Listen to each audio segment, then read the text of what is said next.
morning, we're back. Rebonjour, nous voilà de retour. Le deuxième panel de la journée porte sur la réponse des alliés aux attaques grises. Donc, le premier panel portait sur les aspects juridiques. Le deuxième panel nous permettra d'apprendre ce que font nos alliés qui sont exposés aux mêmes problèmes que nous.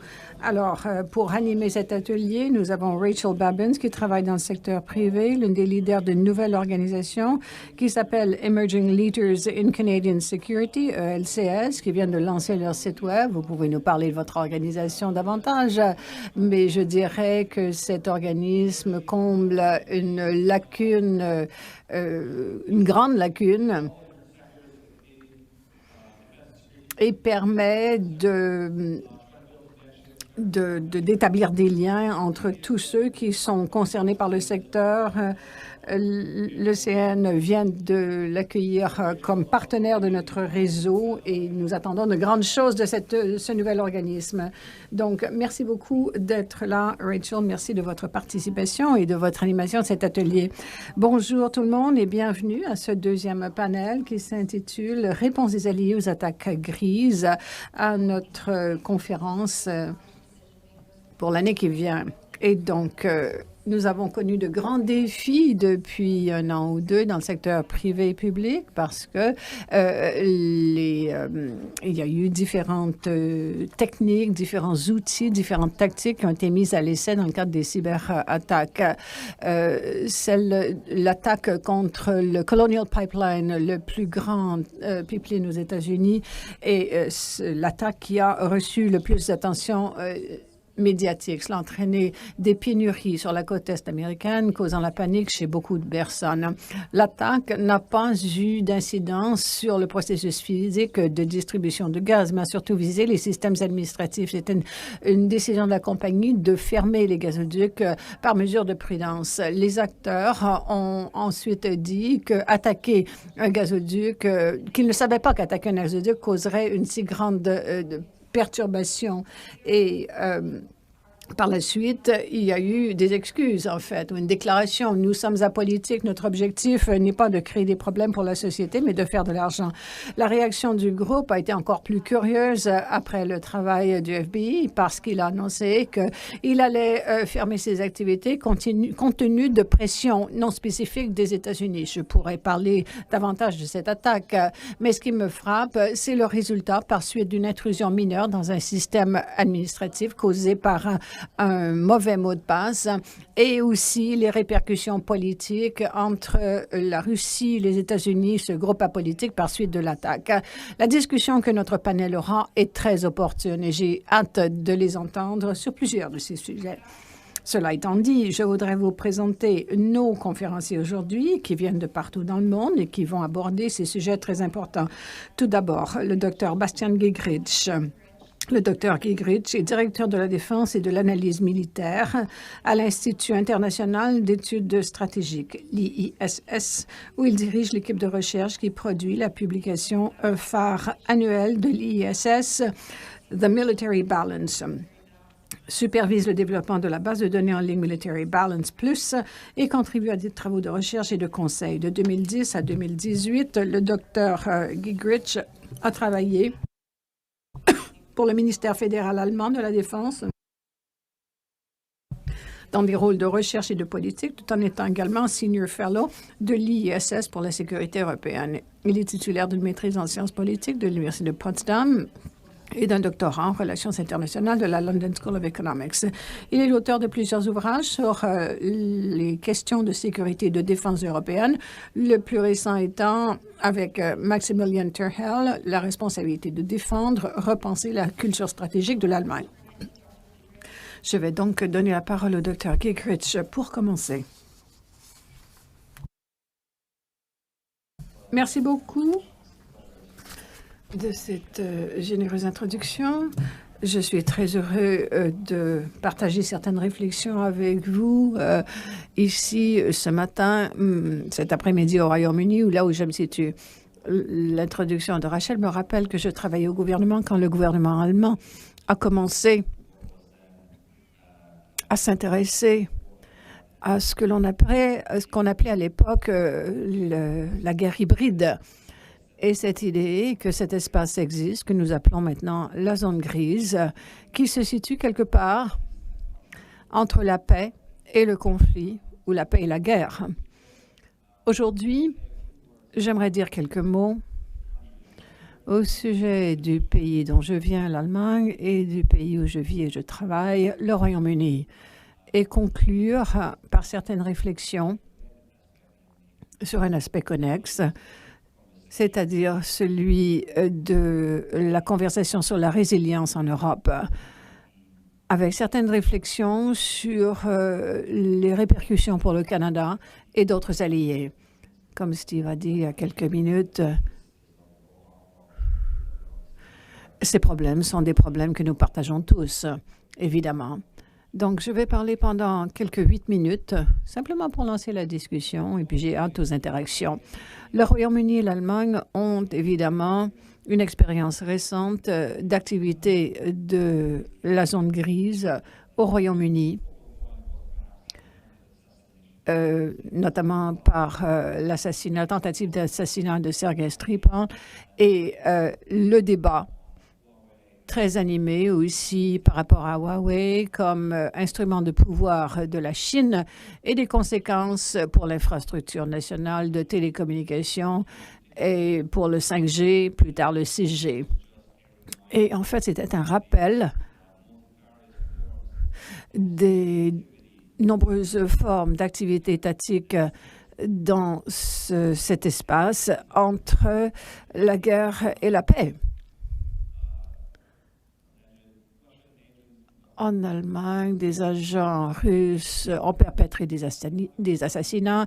Il y a eu des attaques cybernétiques contre le Parlement et des réseaux d'influence russes et chinois qui sont très actifs et qui ciblent l'opinion publique en particulier et, disons, les pourtours du spectre politique en essayant de porter atteinte à la cohésion sociale en Allemagne.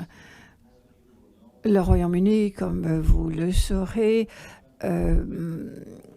a procédé à un examen de ces politiques et travaille maintenant à une stratégie nationale de résilience. Bon, il y a beaucoup de discussions au gouvernement, dans les groupes de réflexion, dans la communauté à plus grande échelle, dont une partie porte sur l'infrastructure pour faire le lien avec le premier panel, mais aussi à porter sur la résilience plus grande au pays et à l'étranger. Et c'est un grand thème par rapport aux défis posés par la zone grise au Royaume-Uni et en Allemagne. Le thème de la résilience au Royaume-Uni vient non seulement là où on s'y attendrait, c'est-à-dire dans le travail préparatoire d'une stratégie de résilience, mais aussi dans les forces de réserve, ou l'examen des forces de réserve de la Commission et dans beaucoup de groupes de réflexion. Et tout cela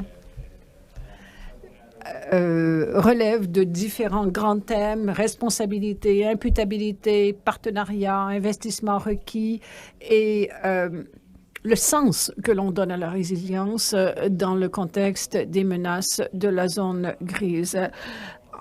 En Allemagne, il y a un certain travail qui se fait dans ce domaine aussi, mais nous nous concentrons plutôt sur la préparation aux crises et la réaction. Donc, une différence.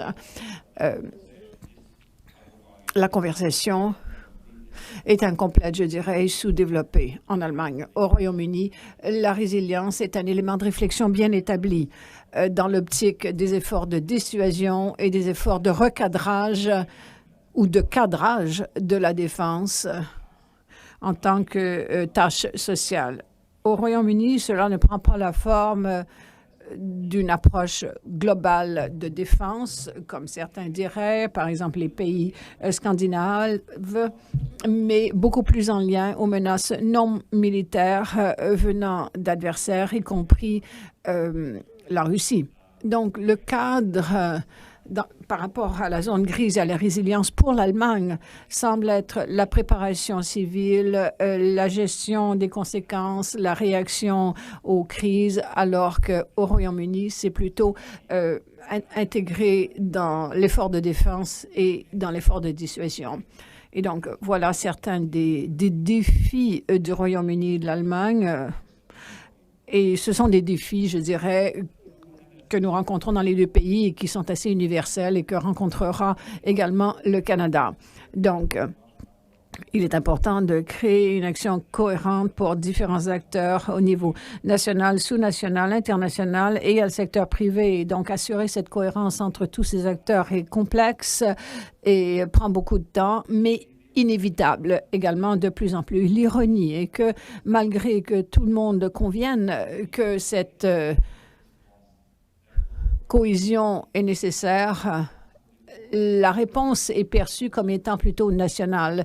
Et donc, le fardeau de responsabilisation politiquement relève des dirigeants nationaux qui devraient donc avoir un intérêt clair à adopter une approche sociale complète. En tout cas, les pays européens que j'ai mentionnés le font. Dans une période de crise nationale, par exemple, comme la pandémie, il y aura beaucoup de concurrence pour les ressources trop faibles. Et donc, quand on pense à la sécurité nationale, des ressources financières, la possession d'actifs, tout cela sont des instruments qui pourront mitiger les risques et accroître la robustesse du système, la robustesse plutôt que la redondance de système au palier national. Un mot quant à la technologie. Je pense qu'il faut parler d'une espèce de compromis entre l'utilisation de la technologie pour générer des efficiences, d'une part, et accepter une interdépendance croissante et la possibilité des perturbations et des effets dominos sur d'autres. Il y a une relation intéressante entre le niveau croissant d'interconnectivité d'une part et le niveau décroissant de perturbations sociales acceptables d'autre part. Et donc, le rôle de la technologie peut, d'une part, créer la résilience, mais d'autre part, la compromettre. Et donc, comment calibrer tout cela et trouver un équilibre? C'est une conversation intéressante, un peu différente selon le contexte national, mais je pense une conversation que nous voudrons tous avoir. Tout cela sous-entend que relever ces défis dans le contexte de la résilience nous amène à une optique de gestion de risque qui accepte que des vulnérabilités continueront d'exister. Ce n'est pas quelque chose où la sécurité est simplement un état que l'on atteint et se remettre, se rétablir de crise, pouvoir continuer de fonctionner en tant qu'entreprise, en tant que société, en tant qu'État semble être le but. Donc, la résilience est la première ligne de défense. Un système de résilience permettra d'éliminer les avantages d'une attaque pour l'attaquant. Et donc, il y a une dimension à la résilience dans la zone grise. Du point de vue militaire, qui m'occupe normalement, les alliés de l'OTAN doivent parler, ils ont déjà commencé cette conversation, des capacités requises entraînés par le concept de la résilience dans la zone grise et des paramètres de planification qui doivent exister, qui doivent s'appliquer dans ce contexte. En d'autres mots, quelles sont les répercussions pratiques pour ceci, pour le degré de préparation, la capacité, l'équipement dans tout le continuum de la paix jusqu'à la guerre, jusqu'au conflit et également quelles sont les capacités civiles dont il faut se prévaloir dans cette optique pan-sociale. Pour conclure, quelques réflexions. Je pense que ce qui devrait être évident pour nous tous, c'est que nous vivons dans un contexte de contestation presque permanente, presque omniprésente, pas uniquement dans des situations de crise, de tension, de fragilité, de conflit dans le monde, mais également à l'intérieur même de nos sociétés, à l'intérieur même de nos institutions politiques, de nos systèmes politiques. Et ce que l'Allemagne, le Royaume-Uni et le Canada partagent, c'est que nous sommes devenus l'objet des politiques de sécurité des autres. Nous n'avons pas l'habitude de cela. En fait, en général, c'est l'inverse. Nous pensons projeter notre influence vers d'autres systèmes ou sur d'autres systèmes. Et je pense que le fait que nous n'ayons pas cette habitude explique pourquoi le défi de la zone grise est si grand et désorientant pour plusieurs acteurs. Voilà, je m'arrête là et j'ai hâte à la discussion tantôt. De retour vers vous, Rachel. Merci. Ce que vous avez dit à propos de nous, le Canada, l'Allemagne, le Royaume-Uni, le fait que l'on devient finalement le produit des politiques étrangères d'autres États. Alors, j'espère que nous allons pouvoir inclure tout cela dans notre discussion à venir. Et maintenant, la Dr Marina Miron. La Dr Marina Miron occupe un poste de chercheur postdoctoral au département des études de défense au King's College de Londres. Elle travaille actuellement sur plusieurs projets, dont l'utilisation des technologies émergentes, notamment les drones, dans des contextes militaires et civils, et l'utilisation du domaine cybernétique dans le cadre de la guerre de l'information avec un accent particulier sur la Russie.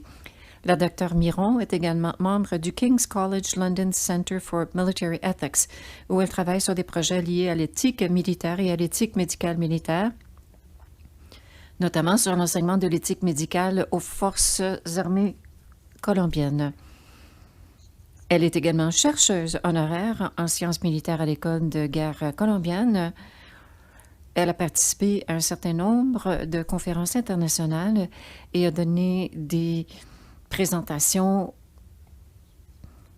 au ministère de la Défense britannique, au Centre d'excellence de l'OTAN pour la défense contre le terrorisme, et ce sur des sujets liés à la guerre contemporaine, au contre-terrorisme et à la guerre de l'information.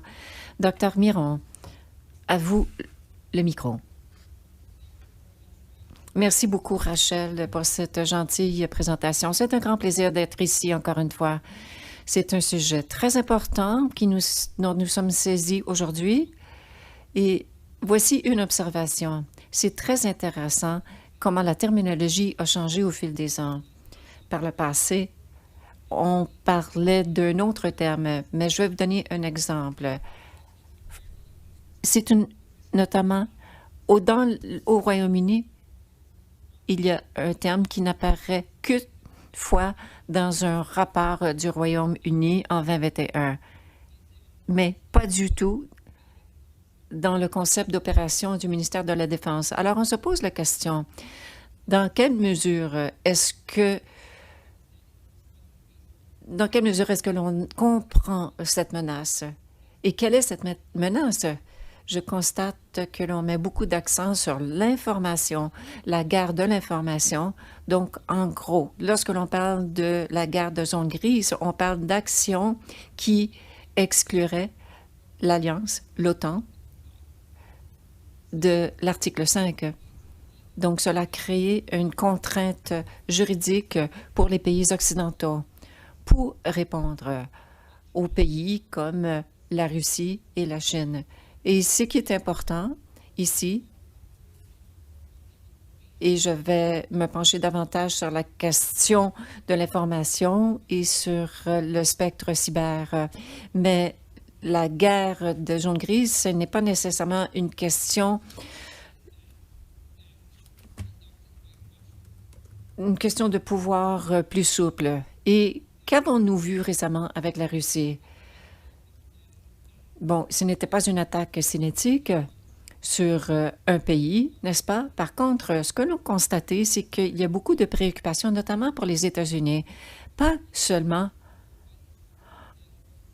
en raison des débris qui ont été causés par la destruction de ce vieux satellite, mais dans les capacités potentielles de perturber les opérations des États-Unis dans l'espace. Il en va de même pour la Chine. Alors que l'on est concentré sur l'information ou la désinformation, Ce sont des activités très importantes. De fait, il y a des activités très importantes qui ont lieu et nous ne sommes pas préparés pour y faire face. Et nous ne sommes pas préparés pour formuler une réponse efficace. Et je vais parler de la réponse du Royaume-Uni face aux opérations cyber de la Russie. Parce que d'autres intervenants ont demandé quelles sont nos options, que pouvons-nous faire. Alors, lorsque l'on parle de la Russie, eh bien, la guerre de l'information en Russie, en 2013, tout le monde était très choqué par la guerre hybride. Mais les sources russes ont attribué ce terme à Frank Hoffman, que c'était son invention. Mais de fait, les universitaires russes ont démontré que personne ne faisait de recherche sur ce terme, cette terminologie, avant 2010, alors que ce terme a apparu dans des publications américaines. Donc, ce que disait la Russie, ce n'était rien de neuf. Lorsque l'on travaille dans le domaine des études stratégiques, eh bien, quels outils appartiennent à un État et quels sont les outils dont un État détient? Alors, on parle d'outils diplomatiques, d'informations militaires, ainsi de suite. Alors, on peut constater que si nous utilisons ce même paradigme pour analyser les actions de la Chine et de la Russie, mais de fait, je ne suis pas, on pourrait peut-être parler d'Iran, mais je ne suis pas une experte sur l'Iran, donc je vais me concentrer sur mes domaines de spécialité. Ce que l'on peut constater, c'est que ce que font la Russie et la Chine, ils tentent d'exploiter les faiblesses des adversaires occidentaux, parce qu'ils les voient comme des adversaires. Dans ces 4 domaines, la Russie, au plan militaire, c'est inférieur aux forces de l'OTAN et les forces armées de la Chine ne sont pas à la hauteur non plus. La Chine a parrainé plusieurs acteurs durant la guerre en Syrie et la Russie a bénéficié de la guerre en Syrie et a pu obtenir de l'expérience pour apprendre de ce nouveau champ de bataille moderne. Qu'est-ce que l'on peut faire? Comment est-ce qu'on peut le faire? Comment est-ce que ça fonctionne? Et entre autres, on peut parler également de la guerre en Afghanistan et la Russie en 1979.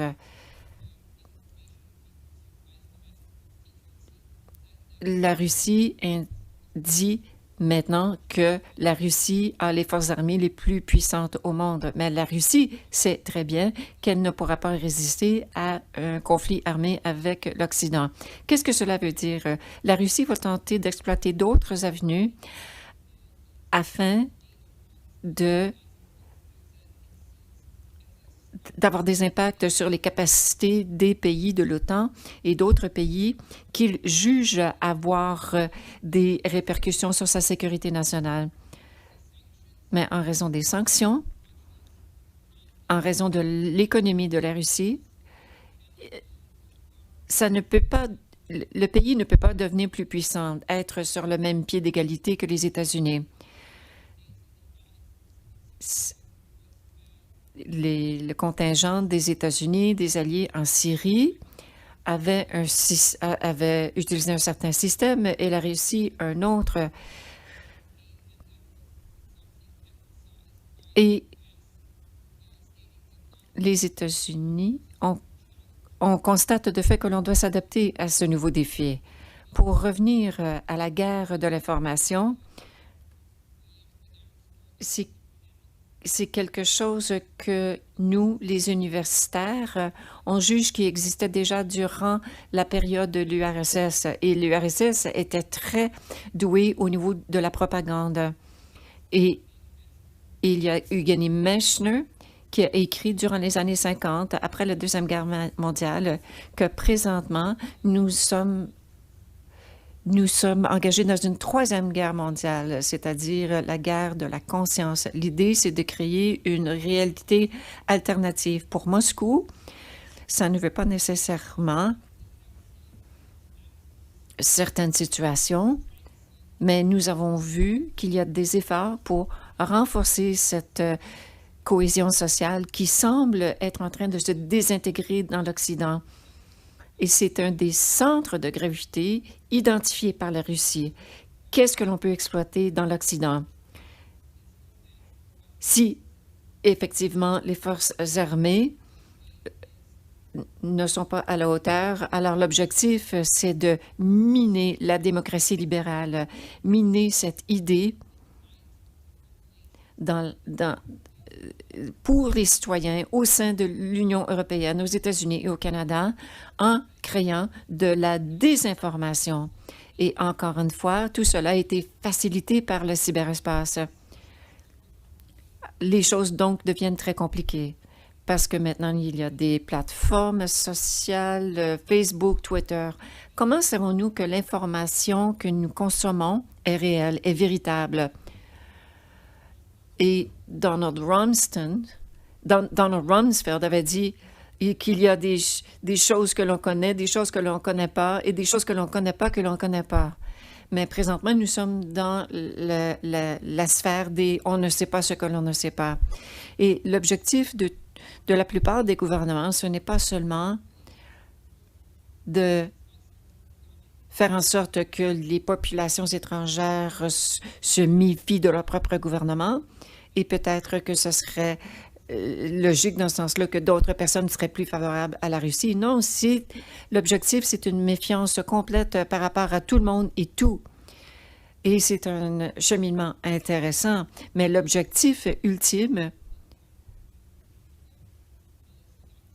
et ça fait partie de la nouvelle doctrine militaire, c'est-à-dire, c'est d'exploiter le potentiel de la population. Dans ce cas-ci, la population, ce n'est pas la population russe qui est visée, mais plutôt la population étrangère. Et nous voyons toutes les tensions politiques.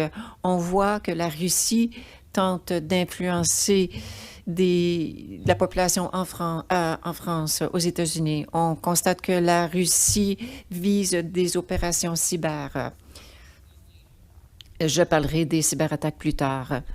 Donc, on peut parler également de SolarWinds. Toutes les opérations cyber menées par GRU, mais on n'utilise plus ce terme. C'est plus une question de chercher des faiblesses dans le système. Et qu'est-ce que c'est le système? Pensons-y. Examinons comment l'Europe publie des données et toute cette question de transparence. Nous avons un problème. D'un côté, il y a la liberté et la transparence.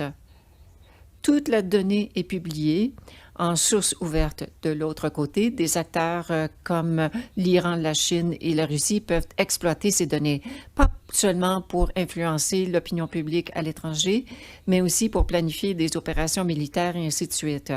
On doit donc songer, qu'est-ce qui est plus important pour ce qui est d'une réponse? Est-ce que le fait d'obtenir ces données, ou plutôt de rendre ces données plus sécures, serait plus logique? Ou encore, est-ce qu'on risque la mauvaise utilisation des données parce que les données ne sont pas réglementées? Et je sais que j'arrive à la conclusion, mais quelles options avons-nous pour intervenir, pour répondre par rapport à ces gestes de Russie? Regardons à Cambridge Analytica et les liens à Brexit. Au Brexit, comme civil, on se dit qu'ils font la même chose. La Russie s'engage dans des opérations d'information, mais nos gouvernements également. Et il y a donc, on crée une situation. Et il y a toute cette idée de la démocratie. Et ça a été très clair avec la pandémie. Il y a des pays comme l'Espagne et l'Italie ont restreint leurs citoyens et citoyennes à sortir du pays. Et moi, j'étais dans un de ces pays auparavant, à ce moment-là. Et il n'y a personne qui croit que l'on vit dans une démocratie libérale. Et c'est ce qui démontre la faiblesse de l'Alliance et de la résilience, parce que lorsque l'on cherche des solutions, on cherche le dénominateur commun. Donc, je pourrais entre autres parler de l'Afghanistan. Pour ce qui est de répondre à la désinformation, aux attaques, aux cyberattaques, il y a deux options. Le déni par la punition et la dissuasion par la punition.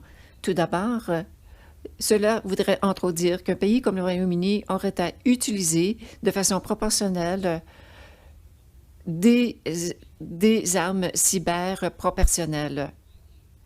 Mais cela violerait des règles internationales de la guerre. Donc, encore une fois, ce serait favorable à la Russie, parce que la Russie dirait « vous ne respectez pas vos propres lois ». Et la dissuasion par le déni, comment peut-on dissuader des acteurs comme la Russie et la Chine? Nous essayons d'utiliser différentes approches, notamment comme la CIA a utilisé durant la guerre froide. On se disait à ce moment-là, on fera A et la Russie répondra avec B. Mais ce que l'on doit comprendre présentement, c'est quels étaient les objectifs politiques, quelles sont les capacités qu'utilisent la Chine et la Russie afin de pouvoir formuler une stratégie cohérente et efficace. Et cette stratégie non seulement faisable, mais aussi acceptable aux deux parties et qui est conforme aux lois internationales par rapport à la guerre. Si le Royaume-Uni disait, écoutez, si vous allez nous attaquer, nous allons vous attaquer de façon proportionnelle. Et ce n'est pas crédible et la Russie le sait. Bien sûr, on peut dire que on va mettre à jour notre infrastructure, que nous allons avoir d'autres gestes également. Mais vous savez, ce dont on a besoin, c'est une réaction. D'un certain sens, la Russie et la Chine, lorsque l'on parle de la zone grise, seront toujours un pas d'avance. Tout d'abord parce que nous avons des bureaucraties très complexes. On n'arrive pas à une entente par rapport aux lois internationales. Ça prend des décennies pour faire adopter de telles lois. Lorsqu'il y a une entente justement sur ces lois internationales, c'est la raison pour laquelle le cyberespace n'est toujours pas réglementé. Il y a encore plusieurs questions. La Russie a décidé de créer son propre Internet pour protéger ses citoyens de ce qu'ils appellent la contamination occidentale. Est-ce que les États occidentaux pourraient agir ainsi? Est-ce que ce serait démocratique? Est-ce que ce serait légal? Voilà les questions que l'on devrait probablement se poser parce que, à ce stade-ci, en Russie, on aime beaucoup les échecs. Nous sommes à une impasse. Il nous reste encore des solutions, mais ce que je veux dire, c'est qu'il doit y avoir une tribune où on élabore une telle réponse et qu'on peut mieux analyser la situation.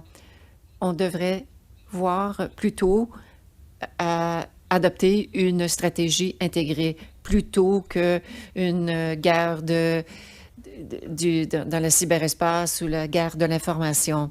Donc, on essaie de faire quelque chose, mais en même temps, on est distrait avec d'autres situations sur le terrain, en Syrie, en Ukraine. Aussi, ce qui se passe en Crimée. Qu'est-il arrivé? Pourquoi personne n'est intervenu? Donc, voilà ce dont on a besoin du côté des pays occidentaux, non seulement par rapport aux alliés de l'OTAN, on parle de tous les pays, y compris le Canada, à savoir comment pouvons-nous formuler une réponse. Nous sommes dans la majorité, mais on doit trouver de véritables façons d'utiliser nos moyens pour confronter, pour faire face à ces menaces. C'était très intéressant et un très bon survol et une très bonne analyse de la situation russe, surtout. Et comme on le sait, avec cette discussion dans le domaine de la guerre hybride, la Russie est vraiment en tête de liste quant aux experts dans le domaine. J'ai trouvé ce que vous avez dit bien intéressant et je crois qu'on devra y revenir dans la discussion, surtout quant à ce que vous avez dit, des choses qu'on ne sait pas, des choses inconnues qu'on ne sait pas. Et comment est-ce qu'on peut déterminer quelque chose par le biais de punition quand on analyse, on ne comprend pas complètement les menaces à notre égard et nous ne pouvons pas répondre de la même façon. Et en comparaison à ce que Dr. Gingrich disait, on parlait d'un éventail de mesures de résilience et comparer l'Allemagne et le Royaume-Uni. Avant de passer à la discussion, nous allons entendre notre dernier conférencier pour cette séance, qui est Michael J. Mazar. C'est un politologue principal à la corporation RAND. Avant, il travaillait au National War College aux États-Unis, où il était professeur et doyen associé d'études en tant que président du centre Henry L. Stimson, senior fellow au Center for Strategic and International Studies, adjoint principal à la défense au Capitole et adjoint spécial du président des chefs d'état-major interarmés. Ses principaux intérêts sont la politique, la défense, la structure des forces américaines, la désinformation, la manipulation de l'information, la sécurité en Asie de l'Est, les armes nucléaires et la dissuasion, et le jugement et la prise de décision dans l'incertitude, des sujets très pertinents. M. Mazar est titulaire d'un doctorat en politique publique à l'Université du Maryland. À vous la parole. Merci beaucoup. C'est un grand plaisir pour moi d'être ici, même si c'est en mode virtuel. Je regrette de ne pas avoir pu venir être avec vous physiquement, mais c'est important. Je suis heureux de discuter de ça. Alors, je vais vous parler de mes perceptions quant à la zone grise aux États-Unis maintenant et quelles en seraient les répercussions pour les alliés. J'ai l'impression qu'on arrive à un point crucial maintenant du côté de la nomenclature et qu'on arrive à une zone grise version 2.0. Alors, je voulais dire pourquoi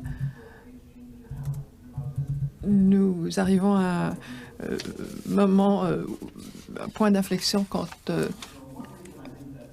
à notre façon de percevoir les choses. Alors, je crois qu'on a commencé vraiment à faire une désagrégation de ceci. Il est utile de penser de zone grise, mais on met l'accent de plus en plus sur comprendre une diversité d'outils. On arrive à se rappeler qu'il y a des différences importantes entre elles.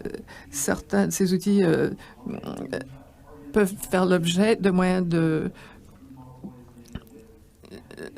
dissuasion, mais de mettre ensemble la coercition économique et la tentative d'assassinat de Sergei Skripal nous rend peut-être pas service. On commence à maintenant être beaucoup plus précis. Et comme on l'a vu clairement avec les discussions d'aujourd'hui, les aspects de la cyberinformation sont très importants et il y a des différences très importantes quant aux diverses formes, divers aspects que ça prend. Alors, ce qu'on appelle la zone grise nous donne toute une diversité de problèmes d'ordre politique. Deuxièmement, on arrive à une nouvelle ère parce que la Russie et la Chine ont produit des réactions de plus en plus décisives quant à leurs actions. On y a réfléchi à RAN il y a plusieurs années et une de nos premières idées, c'est que tout cela, ce n'est pas une baguette magique. point où la Chine et la Russie vont s'ingérer à la sécurité publique des autres pays, il va y avoir des réactions. Le Canada est un produit avec une grande population asiatique et le profil de plus en plus élevé dans nos affaires nous préoccupe tous. Même chose aux États-Unis. Alors, on a vu dans la guerre de Wolf et les campagnes de désinformation russes ont généré toutes sortes de réponses. Maintenant, la Chine a vraiment détruit sa réputation publique dans des pays comme le Japon et d'autres. On a vu le gouvernement japonais et les anciens leaders japonais parler de leurs engagements quant aux réponses à la coercition chinoise, leur réponse éventuelle à une situation au Taïwan qu'on n'aurait pas pu imaginer il y a 5 ans. Donc, ces campagnes en zone grise générèrent des réponses très intenses qui ont transformé le paysage stratégique contre la Chine et la Russie de façon très importante. Et ça m'arrive au troisième argument pour ce point d'inflexion, c'est que l'équilibre stratégique ne passe pas vers l'Ouest. Quand on parlait de la zone grise, on disait que la Russie et la Chine se servaient d'outils dont nous, on ne pourrait pas se servir et que ces pays-là allaient gagner cette lutte. Mais ce n'est pas ce qui se passe. La Russie et la Chine sont dans une position bien moins bonne du point de vue stratégique qu'il y a 5 ans. Par exemple, quand on pense à l'alignement des grandes puissances, où est le Japon, la Corée du Sud, le Mexique, le Brésil, l'Union européenne de façon générale. Quand on pense au nombre d'États de l'Union européenne qui ont accueilli des dignitaires du Taïwan et la réaction chinoise que ça a généré. On voit que beaucoup de pays au monde, surtout des démocraties, mais d'autres aussi, il y a le Vietnam par exemple, qui intensifient leur réaction. Donc la Chine et la Russie n'arrivent pas à une meilleure générer un alignement des autres puissances qui seraient en leur faveur. Quand on voit les autres pays qui accèdent aux revendications territoriales chinoises, le fait qu'ils ignorent la décision de La Haye de 2016, est-ce que la Chine obtient que les pays vont limiter leur participation aux exercices militaires américains? Non, il n'y a pas de mouvement. Les pays vont tergiverser. Le gouvernement américain, dans le domaine conceptuel, mais pas du côté des réponses politiques, a commencé à formaliser, concrétiser sa pensée. Il y a le concept conjoint pour les campagnes intégrées. L'armée a publié des déclarations sur la concurrence. Il y a d'autres œuvres, fruits de réflexion qui vont être publiées et on va en parler dans la stratégie de la défense. Le ministère de la Défense américain est aux prises avec ces questions de concurrence dans les zones grises. Alors, la discussion qu'on a entamée au sujet de la zone grise en 2014-2015 doit arriver à prendre une nouvelle forme. Et quelle façon ça serait...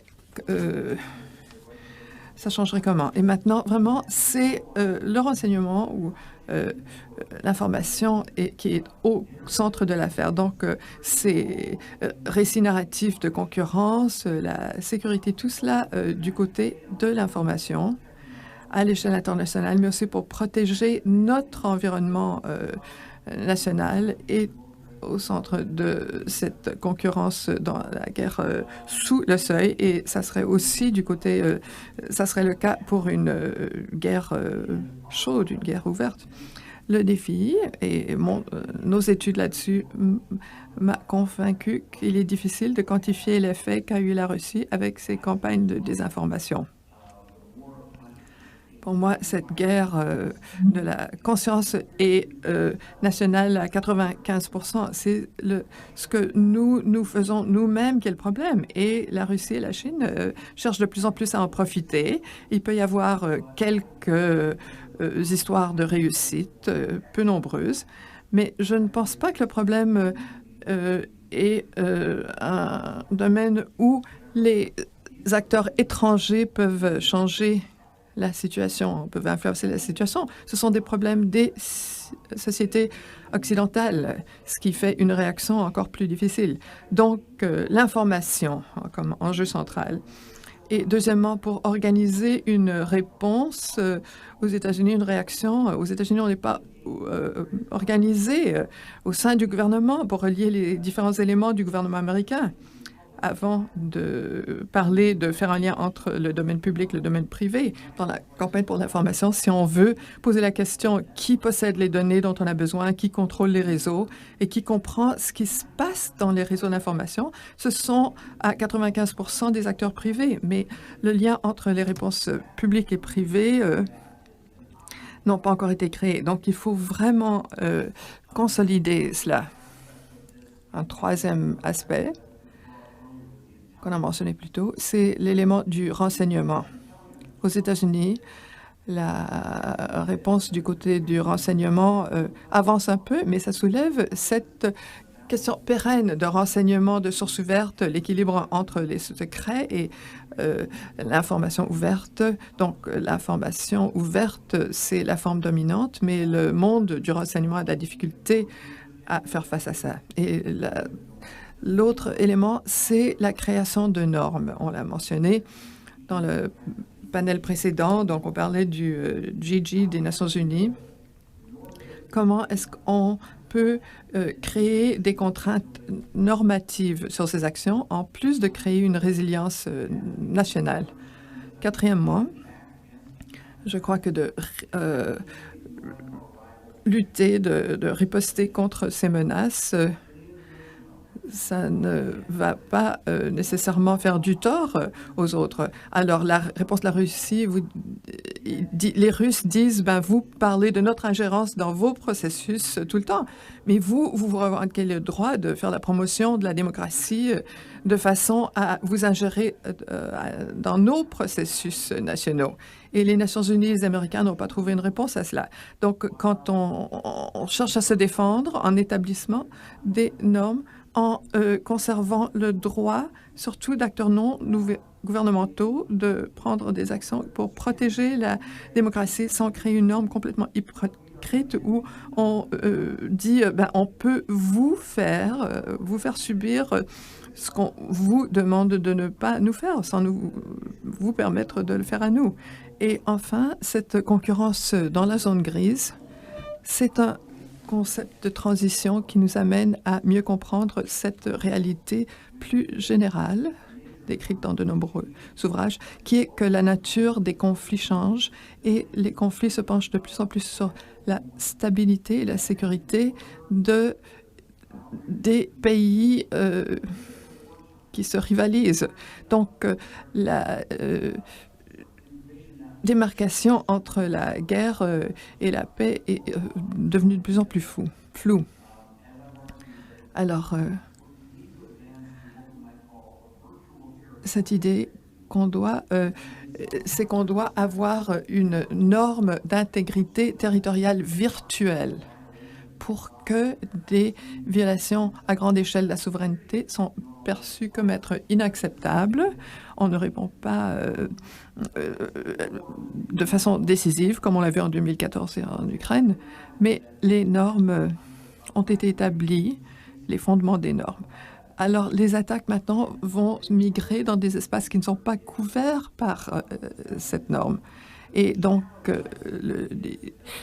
notre priorité, c'est de vraiment établir cette nouvelle norme. Mais le défi que je perçois, c'est que les menaces les plus fondamentales, les plus importantes à la stabilité des sociétés, ne proviennent pas de l'extérieur, mais plutôt de l'intérieur, ce qui crée un domaine chaotique où l'idée de sécurité nationale aura un nouveau sens et Alors, les mesures qu'on doit adopter pour réaliser l'objectif concret dans nos documents de sécurité nationale seront liés à comment on gère nos problèmes à l'intérieur du pays. Par exemple, les préjugés intellectuels, la diversité, l'inéquité.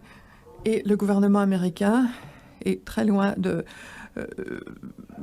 s'engager dans les discussions bien intégrées dans lesquelles on devra s'engager bientôt. Alors voilà ma perception de la perspective américaine. Merci beaucoup, Michael.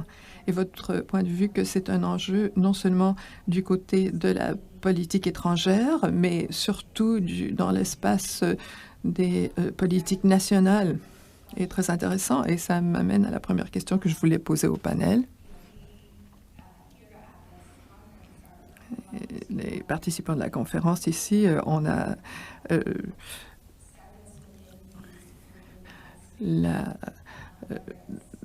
l'occasion de recevoir des gens de beaucoup de secteurs, des praticiens, des théoriciens, des militaires, et il y a aussi des gens du secteur privé.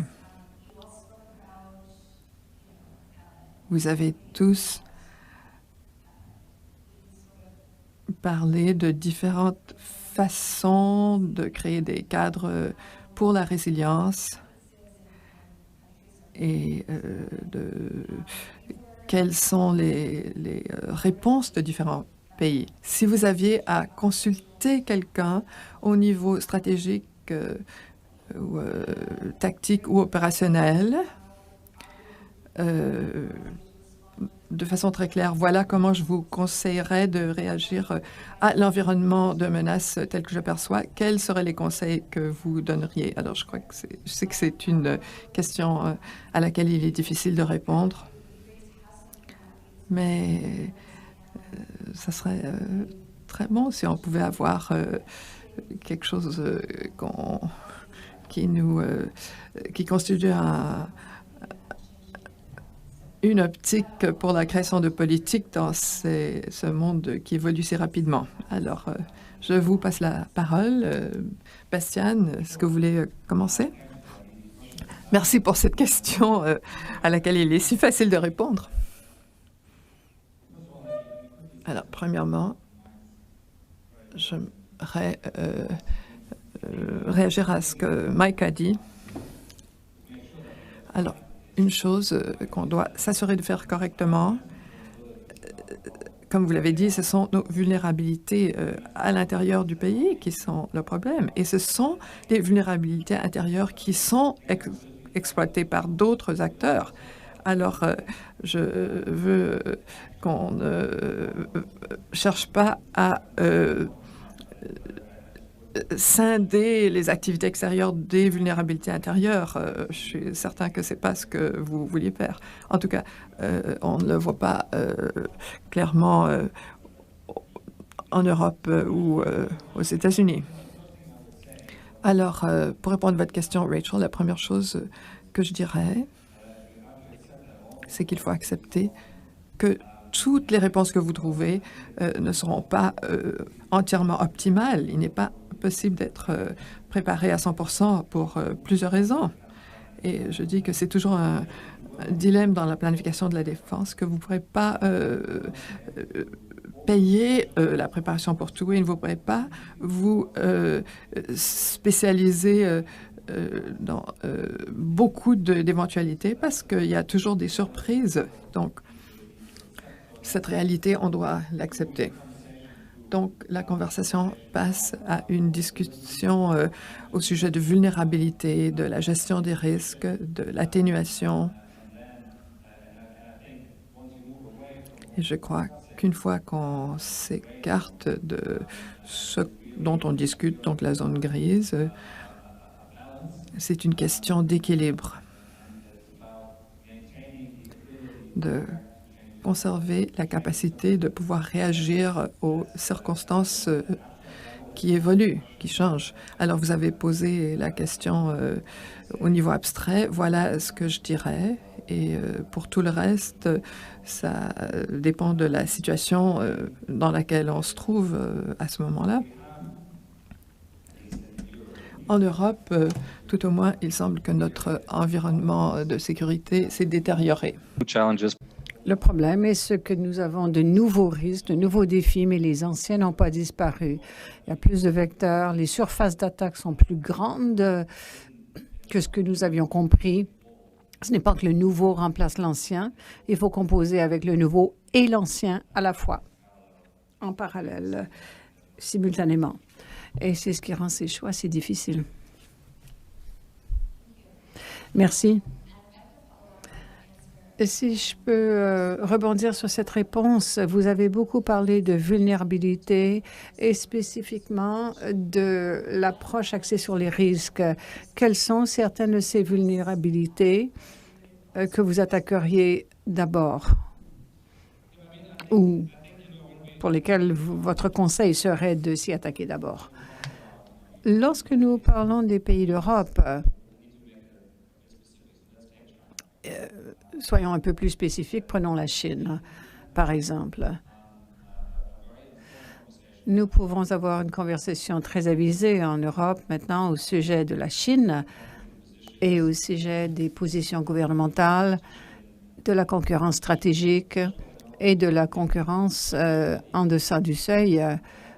Mais la réalité est que, prenons le cas de l'Allemagne, si vous parlez à nos décideurs, à nos constructeurs automobiles, ils diront nous vendons plus de voitures en Chine en 2 ou 3 semaines qu'en une année en Inde.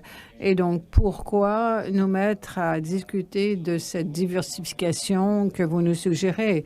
Donc, si les questions d'une vulnérabilité comme celle-là, où notre activité économique soutient le développement de la capacité en Chine, il faut se poser la question de savoir si cela est dans notre intérêt.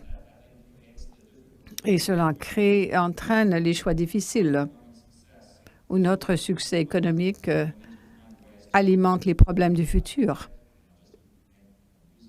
Et il faut trouver des façons d'amener le gouvernement à fixer des paramètres à l'égard du secteur privé, l'enjoignant de se diversifier vers une approche Chine plus X de ces activités. Mais c'est très difficile. Ces vulnérabilités plus profondes qui sont sous-jacentes à ce que nous voyons dans les nouvelles, dans les grands titres, sont très, très difficiles à régler. D'autres ont parlé très éloquemment d'information cybernétique. C'est un autre domaine. Mais si je peux, pendant 10 secondes seulement, revenir aux enjeux militaires, ce que les pays d'Europe commencent à comprendre lentement et à peine, c'est que si certains se voient comme étant les coulisses des conflits, ils n'ont pas compris que ce sont dans les coulisses des conflits que les batailles se livreront.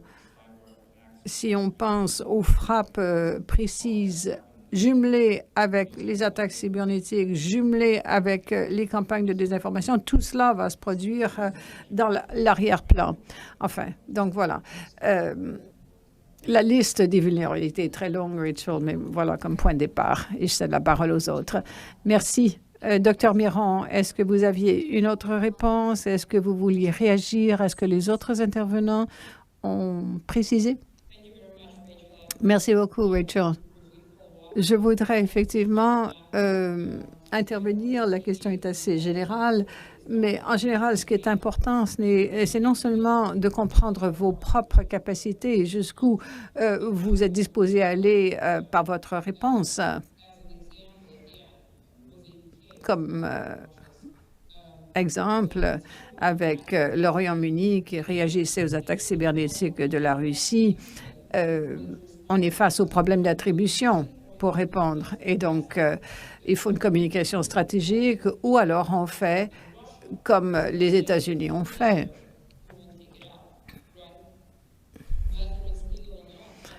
Avec une intervention directe en Russie, que ce soit légal ou non. Mais il faut voir jusqu'où les acteurs sont disposés à aller et voir les compromis potentiels. Sommes-nous intéressés par un conflit avec la Chine? Tout le monde sait que nous avons des relations de travail avec la Chine. Nous avons besoin de l'aluminium de la Chine. Car qu'adviendra-t-il des prix de l'aluminium en 2022? Cela affectera l'industrie métallurgique, entre autres industries, en Europe, en particulier en Allemagne. Un autre domaine, ce sont les minéraux rares, encore une fois, qui relèvent de la Chine beaucoup. Voulons-nous vraiment une confrontation avec la Chine pour l'énergie avec la Russie? Ils utilisent différents outils de leur boîte à outils dans différentes mesures. Et donc, les problèmes que nous rencontrons sont tellement multiples. Si nous essayons de régler un problème, nous en créons un autre. Nous en exacerbons un autre. Donc, il faut vraiment réfléchir à la portée de notre action. Pour le cyberespace, bon, on a ouvert un dialogue avec la Russie. Est-ce crédible? Est-ce que la Russie va collaborer sur cette question?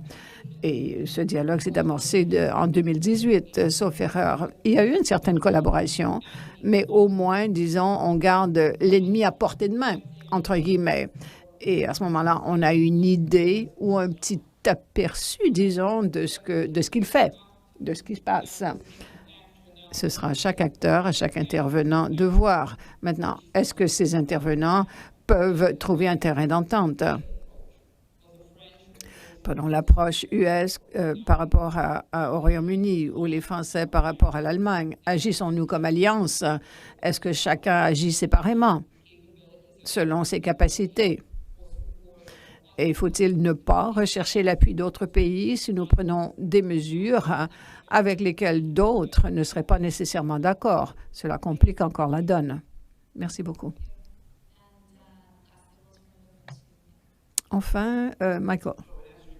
En réponse à votre question, je pense qu'il y a une réponse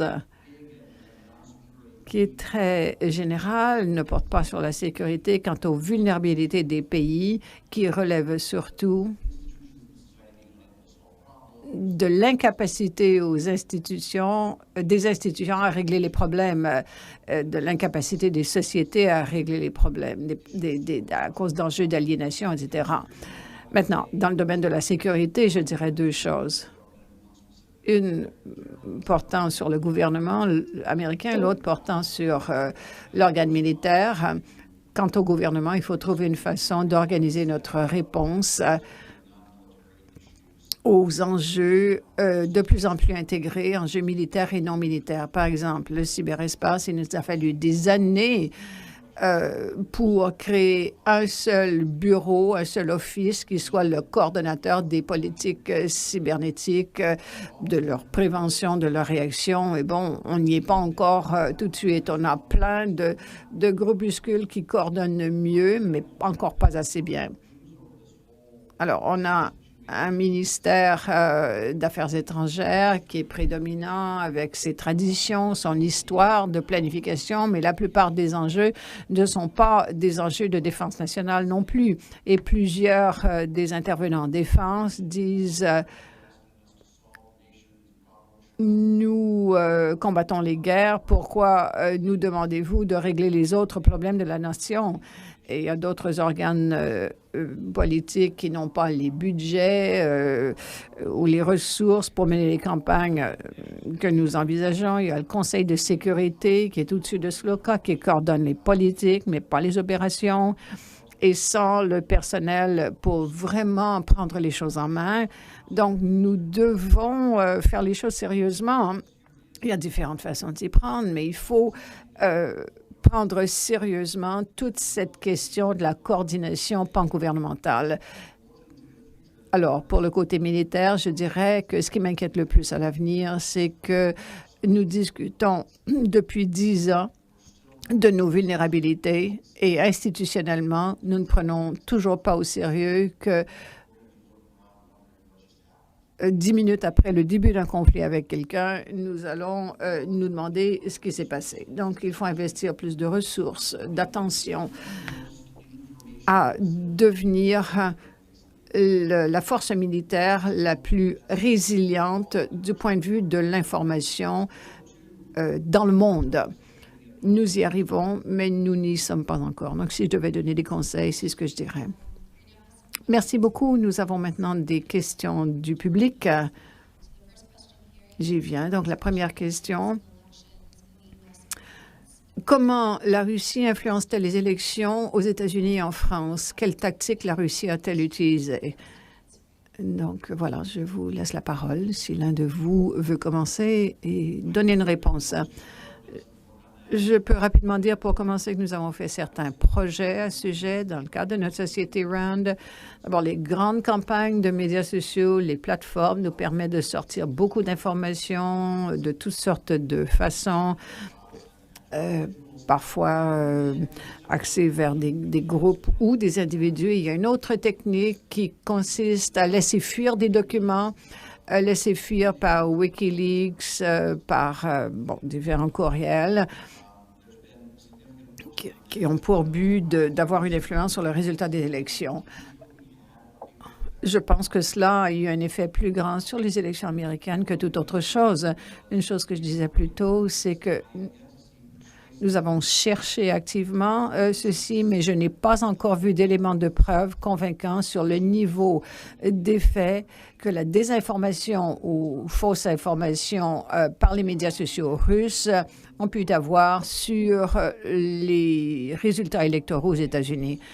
Tous les éléments de preuve que j'ai vus, c'est que les activités russes, et je suis d'accord avec Bastien, nous ne pouvons pas évidemment fermer l'œil, mais quand on mesure leur effet, leur nombre a été et leur portée a été assez limitée comparé à tous les gazouillis, tous les messages de médias sociaux affichés aux États-Unis. Donc voilà, c'est quelque chose pour l'avenir plutôt qu'une action décisive maintenant, mais voilà certaines des techniques que la Russie a utilisées. Merci. Peut-être me permettrez-vous d'ajouter quelques commentaires. En France, je ne suis pas spécialiste de la France, mais je pense que ce que nous constatons là a été similaire sur une échelle différente, évidemment, avec les fuites sur Macron il y a quelques années et les campagnes menées par les médias sociaux dans le but de polariser l'opinion et de pousser la population vers les limites, vers ces vulnérabilités dont Mike a parlé. C'est très difficile de mesurer l'efficacité de ces mesures qui captent évidemment une certaine attention, mais je dirais que la plupart de nos pays sont mieux préparés à faire face à ces menaces et à contrer ce genre de campagne. Nous l'avons vu en Allemagne au cours des élections en septembre dernier, jusqu'au dernier moment, avant les élections, avant le jour J. Je pense que nous verrons cela dans les semaines qui précéderont les élections présidentielles françaises. Et donc, je pense que si l'effet a été difficile à mesurer dans le passé, il le sera encore plus difficile, parce qu'enfin, il y aura encore moins d'effets, parce que nous sommes plus doués, disons, pour surveiller ce genre de choses.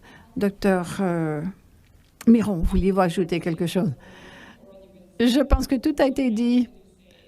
En fait, ce que j'aurais dit, c'est tout d'abord, en fonction de quels paramètres mesurer les effets.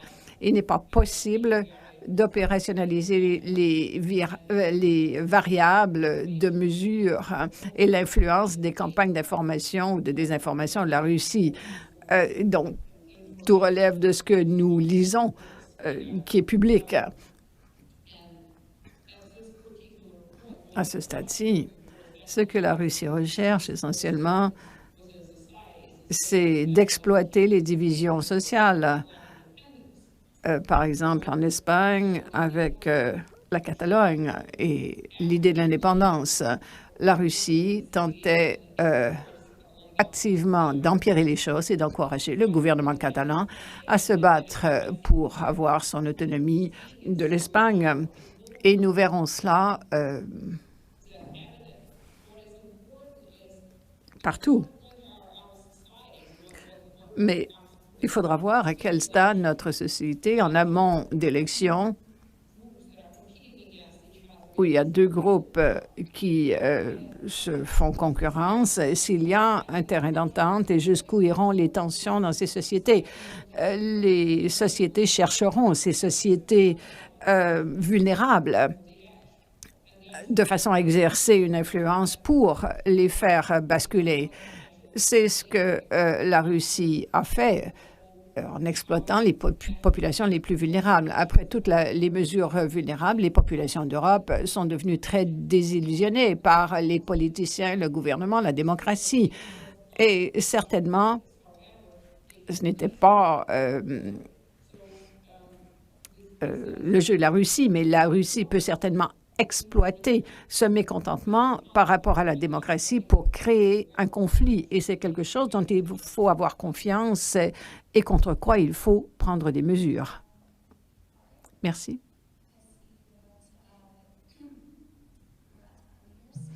Voilà, c'est l'heure. Je voulais remercier tous nos panélistes de cette conversation fascinante, de toutes vos réflexions. Merci beaucoup de votre participation aujourd'hui.